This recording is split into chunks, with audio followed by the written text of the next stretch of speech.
Los distinguidos invitados de esta noche están íntimamente ligados al mundo de la educación. Veamos qué opinan de... Creo que no es muy cuerdo deshacerse de algo que ya tenemos y que aún con todos sus defectos es muy bueno, con el simple fin de saber que es una idea que alguien acaricia. Bien, antes de pedirle a Milton que responda a eso, veamos lo que opinan los demás respecto a que el mercado es la forma más segura de mejorar la calidad y promover la creatividad en la educación. John Kunz. Bueno, claro que hay pruebas importantes de que es verdad. Yo lo compruebo todos los días en California, viendo niños de escasos recursos, cuyas familias hacen grandes sacrificios para que vayan a escuelas que operan a 1/3 del costo de la educación pública y que están produciendo chicos con buen rendimiento, que aprenden bien y logran altos promedios. Por otro lado, no quisiera sugerir que una competencia ilimitada es la respuesta a todos los problemas, y en realidad y en general la definición es muy ambigua. Me parece que si uno realmente se interesa por la libertad, y creo que ese es el valor máximo de lo que habla Milton Friedman, hay que tener mucho cuidado al estructurar los diferentes tipos de subsidios que se proponen para la educación, de manera que no vayamos a terminar con los pobres en un tipo de escuela y con todos los ricos en otro, y casi sin libertad para el resto, es decir, para los de bajos ingresos. Es eso, según creo, lo que tiene en mente. Es decir...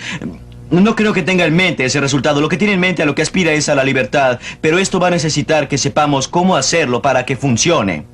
Creo que sus comentarios sobre la libre competencia son muy injustos por una razón muy simple. No puede haber libre competencia cuando un grupo de escuelas tiene que aceptar a todos los estudiantes que lleguen, no importa cuáles sean sus desventajas físicas o emocionales o qué otro problema tengan. Pero la esencia misma de un colegio privado y su colegio por bonos es que se va a poder rechazar postulantes. Y los mejores colegios que vieron ustedes en esa película eran colegios que, deliberadamente rechazaron a los estudiantes más difíciles. Claro que se puede tener un colegio maravilloso sin escoger a estudiantes cuyos padres estén tan motivados que están dispuestos a gastar más dinero y dispuestos a esforzarse por algo así. Pues bien, las escuelas públicas tienen que recibir a los retrasados, deben proporcionar educación bilingüe, deben proporcionar transporte, entre otros programas de integración racial. Deben hacer todas estas cosas, mientras que el colegio privado puede decir, bueno, si su niño no tiene problemas, ¿sabe usted lo que podemos hacer? Le podemos ofrecer una escuela en la que no va a tener que sentarse al lado de un niño que sí tiene muchos problemas. Lo vamos a poner junto con otros avanzados. Creo que por lo que no hay real competencia entre colegios privados y escuelas públicas es porque los colegios privados, especialmente los colegios locales, no tienen que atenerse a los mandatos federales y estatales, ni a limitaciones constitucionales o cosas por el estilo. Doctor Henry. Concuerdo entusiastamente con la parte de la película que se refiere a una mayor injerencia de los padres, pero creo que la solución está equivocada para el problema que plantea. Creo que lo que pasa con la educación pública en una democracia no guarda afinidad con lo que pasa en la feria de abastos, ni se trata de que la escuela común sirve en el mismo sentido en que nos sirve el mercado público. Estamos tratando en nuestras escuelas públicas de crear una democracia, crear un electorado educado. Si se quiere lograr eso, debe existir una escuela común. ¿En qué medida encuentra usted aceptable el análisis que él hizo de la situación actual del sistema de educación pública? Bastante drástico el análisis. Bueno, ha introducido 3 palos blancos que creo deben ser cuestionados con todo respeto, profesor Friedman. El primero es que tenemos al frente una profesión de educadores que se chifló. Tenemos en América el sistema más descentralizado de educación del mundo, 16,000 distritos escolares regidos no por el profesorado, sino por ciudadanos representativos elegidos, la mayoría de ellos padres de familia. Segundo, usted añora como yo los buenos tiempos de la escuela de una sola sala en Vermont. Esa escuela prestó servicios a una pequeña proporción de jóvenes por un periodo corto, y esos días ya no volverán. Tercero, usted utiliza como ejemplo de la educación norteamericana un colegio problemático en un centro urbano. En su especialidad. En mi especialidad, que no corresponde a donde típicamente va el estudiante americano en primer lugar, y en que no es lo representativo de la ciudad de Boston. No creo que sea importante puntualizar que ese colegio en particular, en el momento en que usted filmaba allí, o que lo hizo su equipo de producción, estaba en medio de un proceso de desegregación que no se mencionó en la película. Por eso tampoco es un ejemplo típico de la educación en Norteamérica, ni lo es de la educación en Boston. Lo único que nos sorprende en estos comentarios es que siempre la oposición ha dejado operar el mercado. Viene de personas que tienen un especial interés en el sistema actual de escuelas públicas. No estoy proponiendo, y nunca lo haremos, la destrucción del sistema de escuelas públicas. Solo solicitamos que el sistema de escuelas públicas sea libre para competir, que sea abierto a la competencia. Y si es tan bueno como ustedes creen que es, no tiene de qué preocuparse. Ahora bien, en cuanto a su comentario, es claro que existe mucha descentralización. Mostramos un colegio muy bueno en esta película y también mostramos uno muy malo. Hay muchos colegios buenos. Y, en mi opinión, mientras más descentralizado es el control, más satisfactoria es la enseñanza. El verdadero problema está concentrado en aquellas áreas en que se ha quebrado el esquema de descentralización, donde se ha impuesto una mayor descentralización, mayor control. Y las zonas más problemáticas están en las grandes ciudades, por eso elegimos ese colegio. En cuanto a la excelencia de la educación que nos prometen, creo que no hay quien ponga en duda los resultados negativos que muestra la SAT, la baja de puntajes de exámenes, el bajo rendimiento en las escuelas, ni el hecho que existe descontento general habiendo muchas escuelas, no todas, algunas escuelas, en zonas urbanas que son vistas más bien como centros para mantener alejados de la calle a sus alumnos que como instituciones para educarlos. Cuando existe un mercado libre, existen peligros que van unidos al mercado libre. Ahora bien, sabemos que existen personas en nuestra sociedad que compran informes de consumo. Y también hay personas que investigan mucho antes de comprar algo. Y también hay otras personas a quienes las embaucan fácilmente los comerciales de dentífricos y las ofertas de regalos con los productos. Yo creo que la evidencia es muy clara de que la clase media y los más adinerados son los que investigan más. Podrán seguramente disponer de algo de dinero para no exponerse a fracasos. Y si hay un sistema abierto de este tipo, es muy posible que los padres más pobres tendrán tendencia a tomar lo que es más conveniente para ellos, lo que se pueda ajustar bien a sus horarios de trabajo, lo que no requiera tantos gastos adicionales. Y no me cabe duda que si usted implementa un sistema de libre elección de este tipo, terminaría con los pobres en un tipo de colegio propio. Esto sobre la base de muchos embelecos con los que se No les pueden va a ofender, atraer. ¿verdad? Están ellos. Perdón, quisiera hacerle una pregunta. ¿Cómo explica usted el hecho de que no exista área dentro del mercado libre, área del mercado privado, donde los pobres que viven en los guetos de nuestras ciudades más grandes estén tan en desventaja como lo están en el caso del tipo de educación que reciben?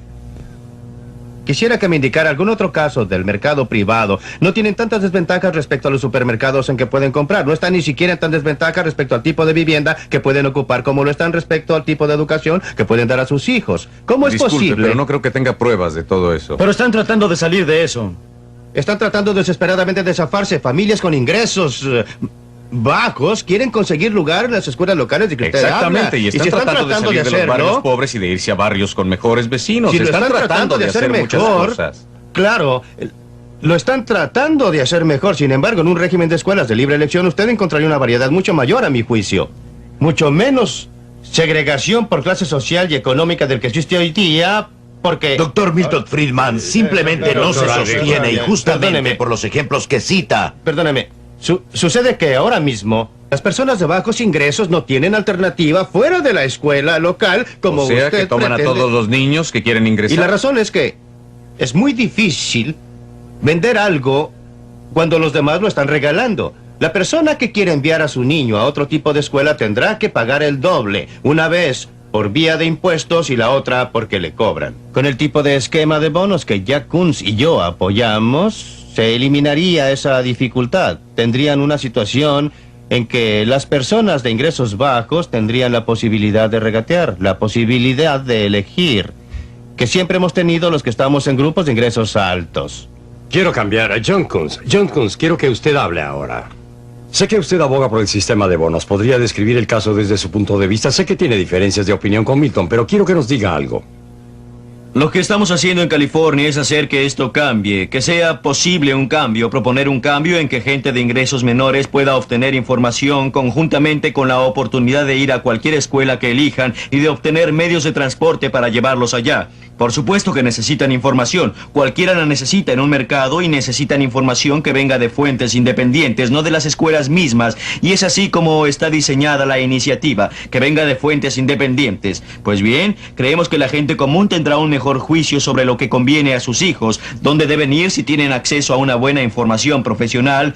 Y también beneficia a los profesores porque pueden por primera vez sentirse profesionales. Pueden actuar como verdaderos profesionales porque no tienen un público cautivo. No dominan al cliente, respetan al cliente y tratan con él sobre una base contractual. Que mejor para un profesor si finalmente son personas que tratan en forma democrática y respetuosa a la clientela y no como cautivos, diría yo. Me preocupa el que un sistema de bonos pueda convertirse en mantener refugio para los blancos que conduzca a un sistema doble de establecimientos, en que tendrá un sistema operando con un tipo de normas y otro sistema, el sistema público, operando según una política educacional cuidadosamente descrita en cualquier estado. Exactamente, en el distrito de Los Ángeles el movimiento hacia los colegios privados el año pasado fue menor, un promedio más bajo que el del conjunto del estado. Puede ser que haya un 5 o un 10% de los Exacto. estudiantes que tienen problemas graves y que viene de familias Exacto. con problemas graves, creo yo. Y esos estudiantes ocupan el 95% del tiempo de los profesores y de los administradores, mientras los demás niños no reciben educación. Usted va a instaurar su escuela por bonos. ¿Aceptarán a estos niños agresivos? Sí, claro. Mire usted, si aceptan a Por estos supuesto niños, que lo yo harán. voy a Quisiera decirles... contestar esa pregunta. John Kuhn, por favor. Lo que va a pasar es que los padres de los demás Sí, claro, niños los van a van a otra poner escuela. en otro colegio porque finalmente usted tiene que dedicarse a problemas más difíciles, estos sean en Sí, las escuelas claro. privadas o sean en las escuelas públicas. Esa es mi opinión. En otras palabras, ese niño está pegado en la escuela en que está porque no tiene otra alternativa. Es simplemente un niño maleado. Bueno, y no puede ser llegaría un niño nunca. con muchos Usted no llega a problemas, pero imaginarse no una maleado, situación señor. tal en que de tener la posibilidad de escoger y la posibilidad de ir a la escuela que prefiere y donde podría encontrar afinidad emocional, dejaría de ser un don nadie y muy por el contrario querría quedarse en ese lugar que él ha elegido y por lo tanto haría lo necesario por seguir allí y aprender, claro. Disculpe, pero hace muchos años que no se acerca usted Muchas a una gracias escuela, señor. por eso. Tengo 5 niños que han pasado mucho tiempo tanto en escuelas públicas como en privadas. Pero no estamos Milton, hablando de los problemas Yo quisiera de los oír. niños, señor. No, tengo que llegar al meollo. Tengo que llegar al meollo de esto porque creo que es un punto crucial. No creo que el señor Schenker esté diciendo si tiene cáncer no debe consultar a un médico que no haya tenido cáncer él mismo. Eliminemos Bueno, la idea señor, yo de que no las únicas personas competentes para juzgar si un colegio es bueno o malo son los padres que tengan niños en ese colegio. Pero el hecho es que los niños no nacen bochincheros, no lo adquieren en el seno materno. Algunos, por supuesto, sí les puede pasar, pero la mayoría no. La mayoría de los casos de los muchachos tercos en las escuelas de las que usted habla son difíciles porque los colegios son malos. Porque la escuela no les despierta el interés, porque esas escuelas no tienen... Disculpe, los señor, pero está elementos usted suficientes completamente Un para momento, educarles Greg Henry, como- conteste, por No es favor. frecuente que que yo hable. tenga la oportunidad de decirle a un profesor que está equivocado.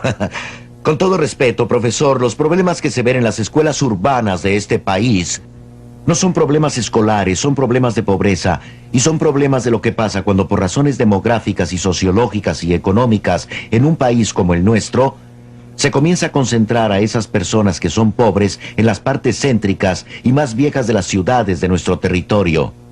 Es entonces que surge el problema y no se trata solo del problema de escuelas, es un problema habitacional, de empleos, de asistencia médica, de servicios sociales. Y los mismos problemas surgen y pensar que la respuesta a eso es tomar parte de este elemento y decir, establezcan simplemente un mercado competitivo no es la manera de tratar el problema. El problema es un problema de pobreza. Ya nos hemos ocupado del problema. Me extraña la anomalía que surge de esta discusión sobre el sistema de bonos. El hecho es que la ayuda del gobierno, llámenlo subvenciones, ayuda directa, donaciones, bonos o como quieran, llevará finalmente al control de los colegios privados por el gobierno, eliminando, por ende, la alternativa de la educación privada, hiriéndola en su base misma. Hemos tenido una Yo larga pienso que experiencia debería con eso a nivel de analizar la nuestra educación iniciativa. superior. Tiene todo el acta GI.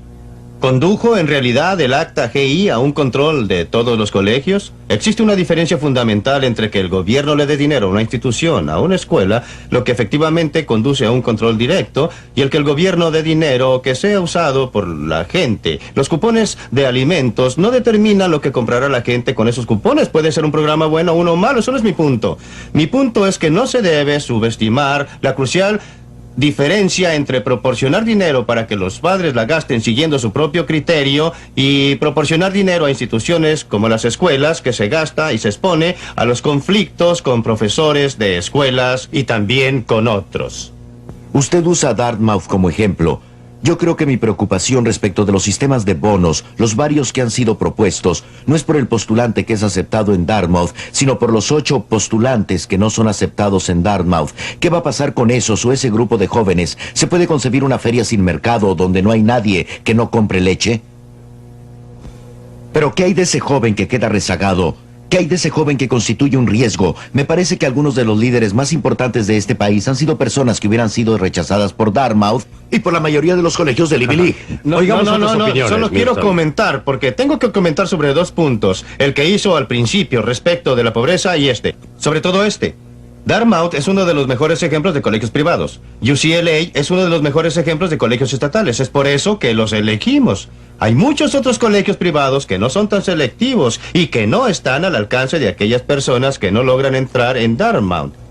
Ahora, hay muchos otros colegios públicos del estado que son menos avanzados que UCLA y el sistema californiano. Hay otro tipo de colegios.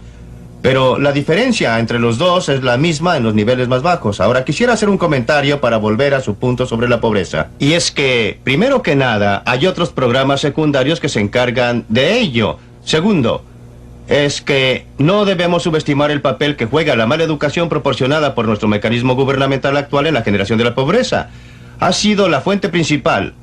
En particular entre jóvenes negros y blancos criados en los barrios pobres, ha sido una de las principales razones por las que no se han podido salir de la trampa de la pobreza. Por eso, no va en un solo sentido la relación pobreza y escuelas. La escuela misma tiene una buena parte de responsabilidad. La razón por la que las escuelas la tienen, aunque no directamente, es que no proporcionamos los recursos suficientes para aquellos niños que necesitan ayuda especial y adicional, dado que no la reciben en sus hogares o porque no la reciben sea de sus hogares, sea de la comunidad, el mismo tipo de ayuda que reciben los muchachos de la clase media. Y entonces esperamos que el niño tenga 16 o 17 años y abandone el estudio y lo favorecemos con un programa de empleo en el que gastamos entre 5 y 10 mil dólares. Y todo esto tratando de deshacer lo que se pudo haber deshecho en el primero, segundo y tercer año de haber tenido los fondos necesarios en la escuela No he pública. conocido hasta ahora ninguna persona que trate de defender un programa del gobierno que no diga que todos los males vienen del hecho de que se quedó corto. Pues bien, ¿Cree los usted hechos que los son... niños con problemas necesitan No, la misma dosis no, de educación, la no, misma pero le cantidad que quisiera los señalar niños que no algunos los hechos. tienen?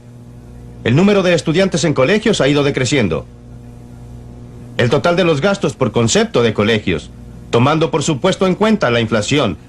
Después de considerar la inflación, ha ido en aumento. El número de alumnos ha estado decreciendo, el número de profesores ha estado aumentando y por lo que se ve la calidad ha empeorado. Un momento, señores, un momento, por favor. Quisiera que hablara el señor Shanker. Señor Shanker, estaba en discusión la educación de más grado y la quiero cerrar sin escuchar las opiniones de Milton. En particular, parece estar diciendo al final de la película que la respuesta correcta es un sistema de préstamos realistas donde la gente, por lo tanto, sepa cuánto le está costando. Y no es mantener bajo los emolumentos por educación de ese grado y ese tipo de cosas, naturalmente. Sí, exactamente. Creo que la educación superior es el ejemplo más vergonzoso de que se tenga conocimiento. No sé de ningún programa gubernamental tan injusto y vergonzoso como el que obliga a gastar a las personas de bajos ingresos en beneficios de aquellos de ingresos altos. Nosotros los que estamos en las clases de ingresos altos y medios hemos obligado a los pobres de este país a contribuir a que nuestros hijos pasen por los colegios superiores y a la universidad. Y todavía les gritamos a los cuatro vientos que somos muy desinteresados y que tenemos tanto espíritu cívico. Deberíamos tener un sistema en el que todo el que quiera obtener una educación superior pueda lograrlo. Tendrá que costearse sus propios estudios ahora o más tarde. Y los planes que tengo en mente, si pudiéramos desarrollarlos más, cosa que he hecho en otros contextos, en otras áreas, consistirían en algo como un banco de oportunidades educacionales como el que propuso el profesor Zacarías del MIT y una comisión designada por el presidente Johnson como forma de permitir que el estudiante financie su propia educación superior sin tener que enfrentar el problema al que usted hizo mención antes, el de una gran deuda en dólares. Yo creo que... Doctor Henry. Con cierta trepidación, profesor, quisiera mencionar el problema de los impuestos y estoy de acuerdo que necesitamos sistemas mejores de préstamos. Pero como lo entiendo yo, el sistema de impuestos en los Estados Unidos es como un todo, generalmente un sistema progresivo, es un sistema nivelador. Eso es cierto.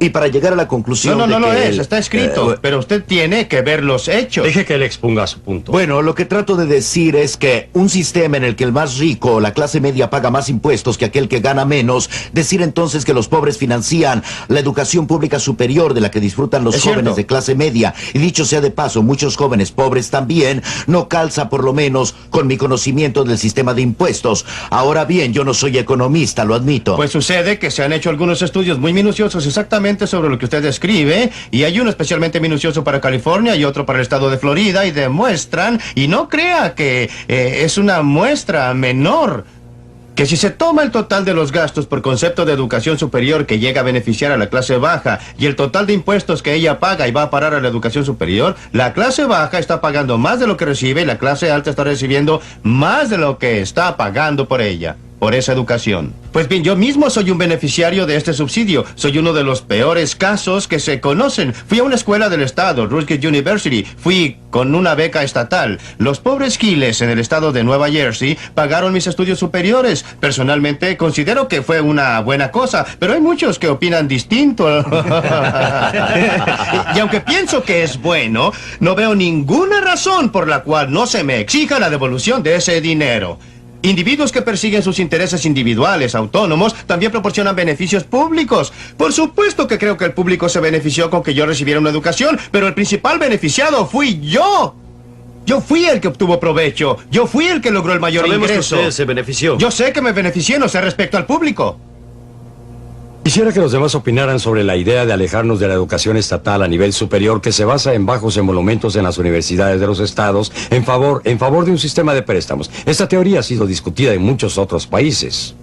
El ser un profesor titular en una universidad del estado supongo yo que me coloca en una posición difícil. Espero que no me estén escuchando mis amigos porque concuerdo en general con Milton Friedman en que debemos encontrar la manera de darles a todas las clases, a todos los niveles de ingresos, las oportunidades que tiene la clase media de mi universidad y no tenemos el tiempo para ver todas las diferentes maneras en que podríamos hacerlo. Personalmente yo sencillamente pienso que deberíamos dejar que la gente venga gratis al comienzo y que reintegren después con sus ingresos durante toda su vida para que si ganan mucho dinero, devuelvan mucho dinero. Es posible que podamos administrar toda la universidad en el futuro con el éxito de ellos y al que contribuimos con nuestra enseñanza. Y si no ganan dinero, no devuelven nada y eso también está bien. Y usted debería contribuir en las pérdidas si no ganan. Exacto. No puedo pensar en nada que asustaría tanto a los pobres que la idea de que al cabo de los 4 años, o 6, o 7, u 8 de educación superior, van a tener ese lastre alrededor del cuello y... Solo si son ricos. No solo si se han hecho millonarios. No hay lastre. ¿Diría usted lo mismo de las personas que empiezan un negocio? Hay millones de personas en este país que empiezan empresas privadas cada año. Muchos pierden dinero, muchos se hacen ricos. ¿Me quiere usted decir que nadie empezaría un negocio porque podría terminar con un lastre? Debería dejarlos que decidieran por sí mismos. Lo que en realidad yo quisiera saber es una cosa. ¿Cómo justifica usted el aplicar impuestos a las personas en Watts para enviar a sus niños a Beverly Hills a un colegio? Esa es la aseveración demagógica, pero resulta una declaración empíricamente correcta. ¿Cómo lo justifica usted? Bueno, no sé cómo justificamos el que se grabara a toda la gente de este país para enviar a los GI bajo el acta GI, pero estoy agradecido porque se hizo. No sé qué habría hecho este país en un periodo de posguerra sin el gran número de personas educadas en los muchos campos que se abrieron después de eso. Yo dudo que los GI hubieran regresado a la edad en que lo hicieron y todo lo demás, decididos a sacar préstamos para poder ir a la universidad. Pobres. Sí, muchos eran pobres, es cierto, muy cierto, y fueron porque tenían apoyo gubernamental y porque... Básicamente existían muchos colegios financiados por el Estado de bajo nivel de enseñanza y si no hubiésemos tenido los colegios del Estado y de no ser por el apoyo del gobierno no estaríamos hoy sin esa gente. No sé tampoco lo que habría pasado con nuestra fuerza o con nuestra nación. La historia de este país remonta un poco más atrás que 1945. Se remonta 200 años antes. Las escuelas del Estado, universidades, fueron una parte menor del sistema total de educación superior por mucho tiempo. Ese sistema educacional produjo a muchas personas educadas y cultas y a muchas otras personas que hicieron grandes contribuciones a este país. ¿Qué porcentaje de personas fue a colegios superiores antes de la Segunda Guerra Mundial en este país? El porcentaje que iba a los colegios superiores era alto y subía. Déjeme decirle otra cosa. Una estadística. Detesto introducir estadísticas, pero déjeme darle este dato. ¿Sabe usted que el porcentaje de estudiantes en universidades privadas que viene de las clases de ingresos bajos es mayor que el porcentaje en las universidades de los estados, en las universidades del gobierno, de alumnos que vienen de familias de ingresos bajos? Claro, porque están allí gracias a la ayuda del gobierno, señor. La mayoría de los casos están ahí con la ayuda del gobierno, que en muchos casos favorece a los establecimientos privados en relación a los públicos. En la mayoría de los casos están ahí con becas privadas que han sido otorgadas gracias a la contribución de personas. Henry, su opinión, por favor. Volvemos al punto que quise demostrar antes con Dartmouth, la razón por la que el sistema de educación superior pública se desarrolló, la razón por la que tenemos a los de la UCLA y otros, no es que el gobierno se haya vuelto loco o que se volvieran locos los burócratas, sino porque 8 de esos estudiantes no pudieron ingresar a Dartmouth habiendo lugar para ellos, y fue la educación superior pública la que les abrió sus puertas. Ellos son los jóvenes que ahora tienen una oportunidad que no habrían tenido antes. Creo respecto a los préstamos que como toda tarea compleja humana, no es una situación de blanco y negro. Se necesita una mezcla de estrategias. Necesitamos una mezcla de estrategias en el punto de las alternativas para los jóvenes en las escuelas. Creo que se puede tener, y la tenemos, una alternativa dentro de los sistemas de educación pública. Creo que se pueden tener alternativas dentro de las escuelas. Creo que se puede tener competencia mediante arreglos del tipo de libre matrícula. Me preocupan, sin embargo, aquellos 8 jóvenes privados de acceso a algo que es básicamente selectivo y exclusivo. Si nos pudiera asegurar usted que esos 8 jóvenes todos tendrán igual atención, igual oportunidad e iguales derechos, entonces me interesaría por la alternativa. Pero quisiera sugerirle que no estamos proponiendo ni Jack Kunz ni yo el desmantelar nada. Solo estamos diciendo aporta o calla. Demuestras que puedes producir el tipo de educación que la gente está dispuesta a buscar o, en todo caso, achícate, cierra el negocio, ciérralo. Solo proponemos que exista una mayor variedad de alternativas. Ahora bien, no es verdad. Déjeme mostrarle otro aspecto. Existe una pequeña minoría de personas que constituye problema. Está bien el imponerle una camisa de fuerza al 100% de la gente o al 90% de la gente con el fin de proporcionar ayuda especial a 4 o a 5 o al 10% de la gente. De ninguna manera. Creo que hay una gran diferencia entre los dos sistemas. Un tipo de sistema en que el grueso de los padres tiene libertad efectiva para escoger el tipo de escuela para sus hijos, sean de nivel más bajo o más alto. Y existen los programas y provisiones para una pequeña minoría. Ese es otro tipo de sistema. No es eso lo que tenemos ahora. Lo que hace la gente que está en el sistema de la educación pública como ustedes es no querer entregar el monopolio del sistema de la educación. Al igual que los correos no quieren entregar el monopolio de la distribución de correos. Creo que usted le atribuye a los burócratas un gran amor por el monopolio. Y no creo que sea correcto, porque la preocupación de la escuela pública es porque todo joven en este país tenga acceso a la educación. Perdóneme, se ha intentado introducir el sistema de bonos en varias partes del país. Cada uno de esos intentos, como el de Alum Rock y otras partes, ha sido detenido por la oposición de los burócratas de la educación. Oh, no, usted no puede. Eso es obviamente una generalización. Y fue verdad en Connecticut. No es cierto. No fue verdad en Alum Rock. Y no lo fue porque Alum Rock no fue lo que usted llamaría un sistema de bonos. Era un tipo de sistema de libre elección dentro de las escuelas que yo llamo públicas. Y mientras un colegio logró mejores resultados, otros tuvieron peores. Y cuando al final se medía el sistema total, las notas eran exactamente iguales que antes, salvo que algunos estudiantes se habían cambiado a otros colegios y las notas eran mejores en un colegio que en otro. Nos oponemos violentamente a un sistema de bonos que termine en el abandono de las escuelas públicas y en su cabal destrucción. Se convertirán en colegios a los que van aquellos que no pueden ir a otra parte, en aquellos a los que van todos los expulsados. Porque mire usted, si usted obliga a las escuelas públicas, usted está obligando a los padres. Y si usted está obligando a los padres, yo considero que en a los padres. No es a las escuelas públicas. La escuela pública no puede decirle al padre: su niño es muy difícil, señor. Su niño tira las cosas, su niño grita y vocifera, su niño le demanda al profesor excesiva atención y por eso lléveselo y búsquele un colegio privado. Por otra parte, tiene a cientos de colegios privados en este país que cuando encuentran a un niño que es muy problemático, ese niño se manda a cambiar. ¿Y a dónde va? Son las escuelas públicas las que tendrán que admitirlo. Pero eso es lo que tenemos. Tenemos un sistema de colegios que cuela, que echa a los más difíciles. Sería un poco como si los hospitales echaran a todos los pacientes enfermos y se quedaran solamente con los sanos, ¿no cree usted? Así termina la discusión de este tema. Esperamos que podrá estar con nosotros para el próximo episodio.